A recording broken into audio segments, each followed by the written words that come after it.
Court cinema, ఈ మధ్యకాలంలో విడుదలైనటువంటి సినిమా కోర్టు సినిమా. ఈ కోర్టు సినిమా గురించి ప్రత్యేకంగా మనం ఈరోజు మాట్లాడుకుందాం.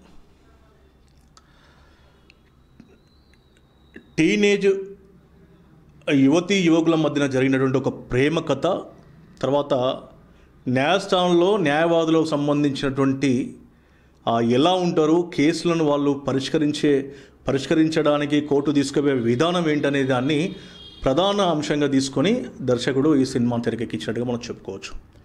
అయితే ముఖ్యంగా మనం మాట్లాడుకోవాల్సిన విషయము, పేద అయినా ధనిక అయినా ఎవరైనా కూడా వారి కుటుంబానికి ఒక పరువు అనేది ఉంటుంది. తాను సంపాదించే సంపాదనలో తేడా ఉండవచ్చు, కానీ మనుషులంతా ఒకటే. ఎందుకంటే చిన్న వాచ్మెన్ నుంచి మొదలు పెడితే అత్యంత ధనికుడి వరకు కూడా తన పిల్లలను తాను నచ్చినట్టుగా, పిల్లలను ఇబ్బంది పెట్టకుండా, వారికి ఇబ్బంది కలగకుండా మాత్రమే పెంచుతాడు. వాళ్ళకున్న దాంట్లో అటు ధనికుడైనా లేనివాడైనా కూడా పిల్లలను కంటికి రెప్పలా కాపాడుకొని పెంచుతాడు. తర్వాత పిల్లలకు మంచి చదువు చెప్పియాలి, తర్వాత మంచి ప్రయోజకులను చేయాలనేది ప్రతి తల్లిదండ్రులు కలగంటారు, కష్టపడతారు. వాళ్ళని ప్రయోజకులుగా చేయడానికి రకరకాలటువంటి ఆలోచనలు చేస్తారు.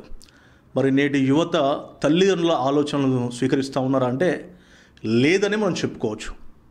ఏంటి సినిమాకు ఇప్పుడు మనం మాట్లాడడానికి ఏం సంబంధం ఉందంటారా? ఆ సినిమాలో వాచ్మెన్ పనిచేసేటువంటి సంబంధించిన ఎవరైతే ఆ యువకుని తండ్రి ఉంటాడో తన తండ్రి మాట ఎప్పుడు కూడా ఆ పిల్లాడు వినడు. అయితే ఈ మధ్యకాలంలో చూస్తే ఏదో తాత్కాలికంగా సంపాదన కొంత కనపడేసరికి ఆధారం లేని జీవితం ఇదే జీవితం అనుకొని ఆ యొక్క యువకులు ఏం చేస్తారంటే అటు తల్లి మాట కానీ తండ్రి మాట కానీ ఇంట్లో ఉన్న పెద్దల మాట కానీ వినే పరిస్థితి లేకుండా పోయింది. కనపడేసరికి కొంత డబ్బు కనపడేసరికి ఇదే శాశ్వతం, మేము జీవితం మొత్తం ఇలానే ఉంటామని చెప్పేసి అందమైనటువంటి కళలు అనుకుంటూ వాళ్ళు ఒక రంగుల కళల్లో ఊహ లోకంలో విహరిస్తూ ఉన్నారు. సినిమాలు కూడా అంతే.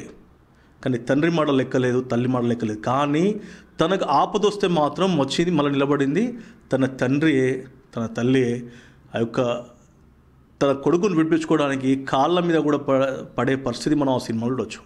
అయితే సినిమా గురించి మనం ముఖ్యంగా మాట్లాడుకుంటే, మరి దర్శకుడు న్యాయవాదులను సంబంధించి మరి ఇలా చేస్తున్నా అలా చేస్తున్నా చెప్పి చూపించిండు. తర్వాత 18 సంవత్సరాలు నిండని మైనర్ బాలిక ఇది చేయడం కరెక్ట్ కాదు అని చెప్పే ప్రయత్నం చేస్తూనే మళ్ళీ 18 సంవత్సరాలు నిండిన తర్వాత మీరు ఇష్టం వచ్చినట్టు ఉండొచ్చు అని చెప్పే దాన్ని ఒకటి చూపించే ప్రయత్నం చేయడం క్లైమాక్స్లో. సో ముఖ్యంగా మాట్లాడుకోవాల్సింది ఒకటే, ఇక్కడ మీరు సినిమాలు తీస్తూ ఉన్నారు, బాగానే ఉంది, కానీ చివరిలో చెప్పాల్సింది మాత్రం మిస్ అవుతూ ఉన్నారు.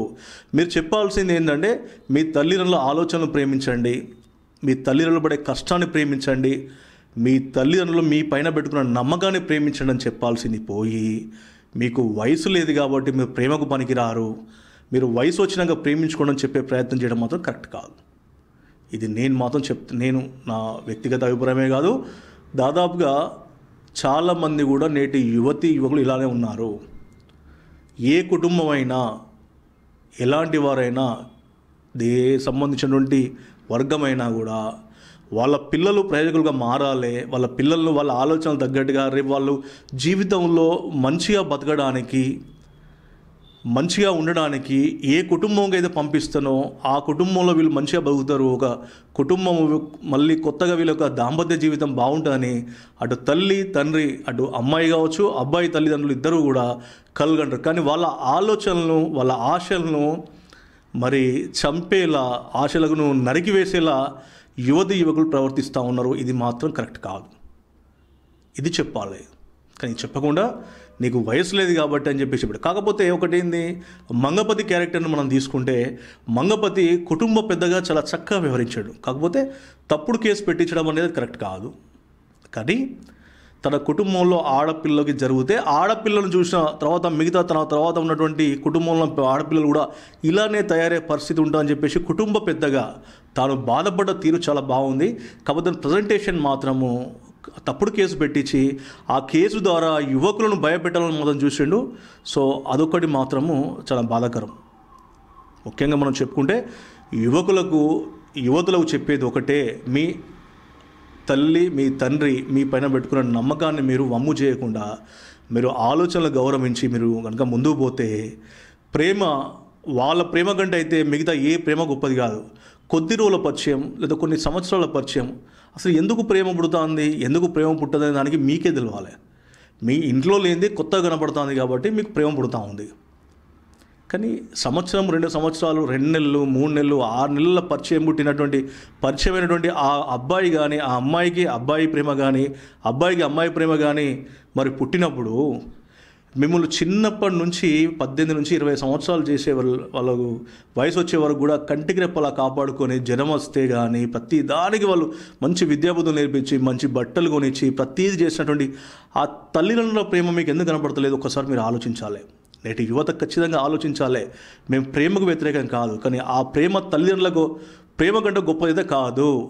ఈ సృష్టిలో, సమాజంలో, నేటి కాలంలో తల్లిదండ్రుల ప్రేమను మించింది ఏది లేదు. దయచేసి నేటి కాలంలో యువతీ యువకులు అర్థం చేసుకోవాలి. అర్థం చేసుకొని వాళ్ళ ఆలోచనలకు తగ్గట్టుగా ఉండాలి. అలా అని మీకు ఇష్టం లేని పెళ్ళిళ్ళు చేసుకోమని నేను చెప్పాను, కానీ వాళ్ళ ఆలోచనలు గౌరవించండి. పిల్లల ఆలోచనలు తల్లిదండ్రులు గౌరవించాలి, తల్లిదండ్రుల ఆలోచనలు పిల్లలు ఎక్కువగా గౌరవించాలి, ముఖ్యంగా గుర్తించాలి. సో కోర్టు సినిమాలో మరి చెప్పాల్సింది చెప్తూనే చెప్పకూడని కూడా కొన్ని మరి ఆయన ఎలా మిస్ అయిందో తెలియట్లేదు. సో మైనర్ అయినా మేజర్ అయినా ఎవరైనా కూడా ఒకటే, తల్లిదండ్రుల ఆలోచనలు గౌరవించండి. సో మీకు ఇలా తాత్కాలికమైన డబ్బు రావడానికి కారణము మీ తల్లిదండ్రులే.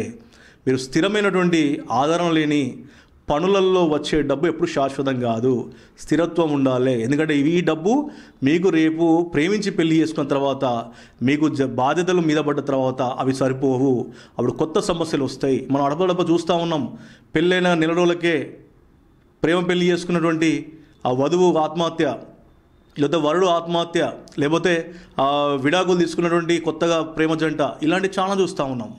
100% మాత్రమే ప్రేమ పెళ్ళి సక్సెస్ అవుతూ ఉన్నాయి తప్ప మిగతాయి మాత్రము తాత్కాలికమైనటువంటి అంశాలపైన ముడిపడడంతో అవి విడిపోతూ ఉన్నారు, లేదంటే ఆత్మహత్య చేసుకుంటూ ఉన్నారు, లేకపోతే హత్య చేస్తూ ఉన్నారు, లేదంటే మరొక రకమైనటువంటి ఆ ఘటనలు జరుగుతున్నాయి తప్ప శాశ్వతంగా కలిసి ఉన్నటువంటి మాత్రం సందర్భాలు చాలా తక్కువే.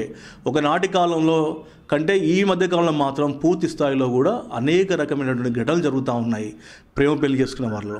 సో కాబట్టి ఈ సినిమాలు, సీరియళ్ళు వీటన్నిటి పక్కన పెడితే మీరు ఏ లక్ష్యంతో అయితే మీరు ముందుకు పోతూ ఉన్నారో, అటు పాఠశాలకు పోయినా, కళాశాలకు పోయినా, సో పని చేయడానికి పోయినా కూడా, ఎక్కడికి పోయినా ఫస్ట్ మిమ్మల్ని కన్న తల్లిదండ్రుల ఆలోచనలను, వాళ్ళ ఆశయాలను, వాళ్ళ ప్రతి దాన్ని మీరు ప్రేమించండి. తల్లిదండ్రుల ప్రేమ కంటే ఏది కూడా గొప్పది కాదు. ఒక్కసారి గుర్తుంచుకోవాల్సిందిగా కోరుతున్నాను.